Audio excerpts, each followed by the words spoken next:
আসসালামু আলাইকুম রহমতুল্লাহ। আজকে আমরা শিক্ষাশ্রয়ী সমাজবিদ্যার অর্থ নিয়ে আলোচনা করব।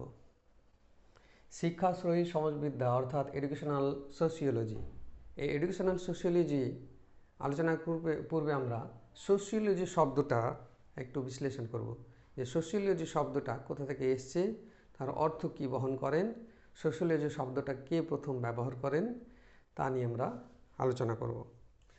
সোশিওলজি সমাজবিদ্যার ইংরেজি প্রতিশব্দ সোশিওলজি।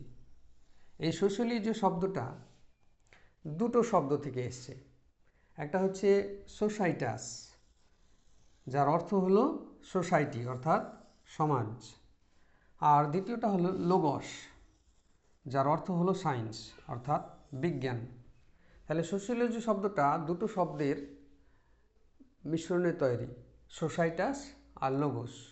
তাহলে আমরা সোশিওলজি এই দুটো শব্দকে যদি আমরা সাম আপ করি তাহলে কি আসে? The sociology is the science of society. Sociology is the science of society, science of society অর্থাৎ সোশিওলজি হলো সমাজের বিজ্ঞান, সমাজ সংক্রান্ত যে বিজ্ঞান সেটাই হচ্ছে সোশিওলজি। তাহলে এই সোশিওলজি শব্দটা প্রথম কে ব্যবহার করেন? সোশিওলজি শব্দটা প্রথম ব্যবহার করেন ফরাসি বিজ্ঞানী অগাস্ত কোঁত। ফরাসি বিজ্ঞানী অগাস্ত কোঁত তিনি প্রথম ব্যবহার করেন সোশিওলজি শব্দটা 1839 খ্রিস্টাব্দে। 1839 খ্রিস্টাব্দে সোশিওলজি শব্দটা প্রথম ব্যবহার করেন ফরাসি দার্শনিক অগাস্ত কোঁত 1839 খ্রিস্টাব্দে। তাহলে আমরা দেখলাম সোশিওলজি শব্দটা সোসাইটাস এবং লোগোস এই দুটো শব্দের সমন্বয়ে তৈরি হয়েছে। সোসাইটাস শব্দের অর্থ হলো সোসাইটি, যার বাংলা অর্থ সমাজ, আর লোগোস যার অর্থ হলো সায়েন্স।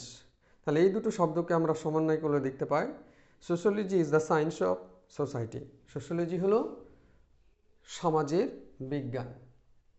এবার দেখা যাক যে এই সোশিওলজি আমরা যে শিক্ষাশ্রয়ী সমাজবিদ্যা পড়ছি, এডুকেশনাল সোশিওলজি কাকে বলে? Educational sociology George pain the principles of educational sociology গ্রন্থে যে সংজ্ঞাটা দিয়েছেন তা হলো যে শিক্ষাশ্রয়ী সমাজবিদ্যা হলো সমাজবিদ্যার এমন একটি শাখা যার মাধ্যমে সমাজের বিভিন্ন প্রতিষ্ঠান, সমাজের বিভিন্ন দল ও সামাজিক বিভিন্ন প্রক্রিয়ার বর্ণনার মাধ্যমে ব্যক্তি তার অভিজ্ঞতা অর্জন করে এবং তা সংগঠিত করে। আবার বলি, শিক্ষাশ্রয়ী সমাজবিদ্যা হলো সমাজবিদ্যার সেই শাখা যার মাধ্যমে সমাজের বিভিন্ন প্রতিষ্ঠান, সমাজের বিভিন্ন দল ও সামাজিক বিভিন্ন প্রক্রিয়ার বর্ণনার মাধ্যমে ব্যক্তি তার অভিজ্ঞতা অর্জন করে এবং সংগঠিত করে। এটাই হলো শিক্ষাশ্রয়ী সমাজবিজ্ঞান। অপরদিকে অপর দার্শনিক একজন রুশেক তিনি বলেছেন যে শিক্ষাশ্রয়ী সমাজবিদ্যা হলো শিক্ষার মৌলিক সমস্যাগুলো সমাধানের ক্ষেত্রে সমাজবিদ্যার প্রয়োগ। তিনি বলেছেন শিক্ষাশ্রয়ী সমাজবিদ্যা হলো শিক্ষার মৌলিক সমস্যাগুলো সমাধানের ক্ষেত্রে সমাজবিদ্যার প্রয়োগ, সেটাই হচ্ছে শিক্ষাশ্রয়ী সমাজবিদ্যা। এবার দেখা যাক যে এই শিক্ষাশ্রয়ী সমাজবিদ্যা এর জনককে। শিক্ষাশ্রয়ী সমাজবিদ্যার জনক হলেন জর্জ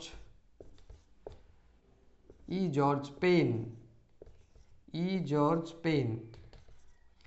ইনি হলেন শিক্ষাশ্রয়ী সমাজবিদ্যার জনক। জর্জ পেন শিক্ষাশ্রয়ী সমাজবিদ্যার জনক বলা হয় এনাকে শিক্ষাশ্রয়ী সমাজবিদ্যার জনক বলা হয়। ইনার গ্রন্থের নাম হলো principles of educational sociology. Principles of educational sociology.